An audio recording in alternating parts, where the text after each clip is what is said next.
Hi, I'm Jennifer and I'm quitting plastic. Today is a disclosure video about how my life has changed since quitting plastic. The biggest thing that has changed since quitting plastic is how I spend my time. Before going plastic free, I had already met with my employer and asked him how we could fit in a better work-life balance.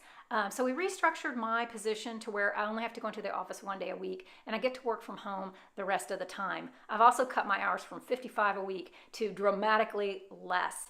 Now I'm working part-time.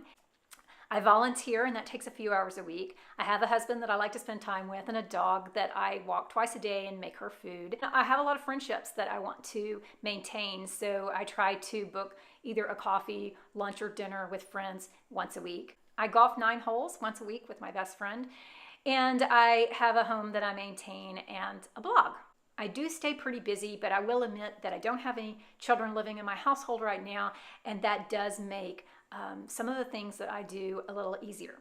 This is a disclosure video, so here's one of the things that I didn't used to do that I do now. I like to follow blogs on how other people are living plastic free or living zero waste, etc. And I really enjoy seeing what they're doing.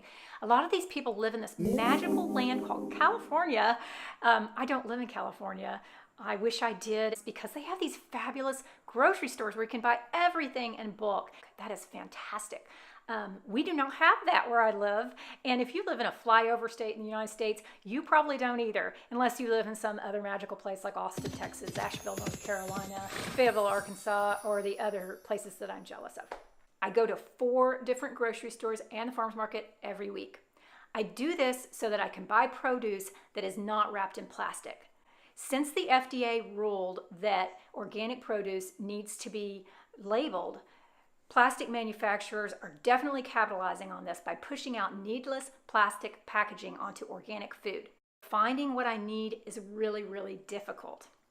If I go to a grocery store and there's a potato wrapped in plastic, not only am I really repulsed by this, I just don't buy it. So that means my diet has changed. If I can't find it not in plastic, I don't buy it. There are a few exceptions to that rule, and one is corn chips.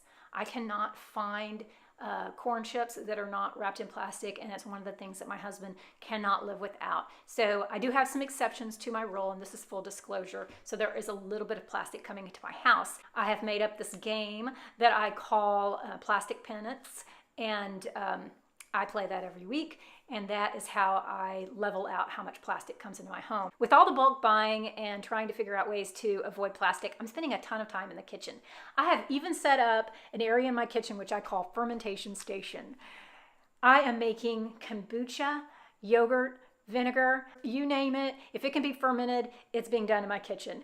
Now, I have been a clean freak my whole life. I don't like things laying on the counter. That's all gone out the door since going plastic free. I have a whole counter full of stuff all the time. Most people are concerned about the amount of time that it takes to go plastic free. I'm going to tell you how I spent my Saturday. I spent my entire Saturday in the kitchen yesterday. This is not true of every Saturday, but it was true yesterday. I made 2 dozen chocolate chip cookies, which I put in the freezer for later. I made a cake. I made a pot of beans. I froze some of them. I put up 24 ears of corn, which I roasted first, took off the cob, and then froze so that I'll have corn for an entire year. I put up some pickles because my cucumber bush won't stop producing, and I actually have to put up 2 more jars today. To prevent any food waste, I dehydrated all the fruit and vegetables that were going to go bad if I didn't do something with them. I went to my compost bin 4 times yesterday with completely full buckets of compost. That's how much cooking I did. It was raining really hard, so it was kind of gross.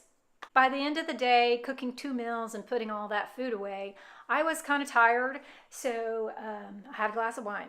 Today, it's not done. I still have bread to bake, kombucha to do, and 2 quarts of pickles to put up. And my husband has just walked through the door with my brand new, brand new wooden funnel. My mother used to say, necessity is the mother of invention, and I needed a funnel that wasn't plastic, so he made one. Pretty clever. Honestly, yesterday was an exception because I did spend the entire day in the kitchen, but I try to focus on things that take 15 minutes or less that I would normally buy in packaging, like the kombucha, which literally takes almost no effort. I would buy one a day, and that's a lot of packaging, even though it's glass, going into that recycle bin. It goes without saying that not everyone can just completely rearrange their life to live a plastic-free lifestyle. I have a friend who wanted to invite my husband and I over to dinner the other day, and he said, well, I really want to invite you, but I know you're plastic-free and my home is full of plastic. I told him that is crazy to not invite me because you have plastic in your home. I still have plenty of things in my home that are made of plastic, like my dehydrator, which I've owned for 25 years, and I'm not going to throw it away just because it's plastic. If there's a health concern involved, then I get rid of it. There are things you can do. It doesn't have to be everything. We can just make a couple of small choices, and every single small choice that you do becomes a habit. I hope you've enjoyed this video of how my life has changed since quitting plastic, and that you'll visit me on my blog, quittingplastic.com, for how-to videos, my complete journal of things that I'm doing that have really changed my perspective in life, and also the cool things that I find around here and around the country that people are doing to quit plastic.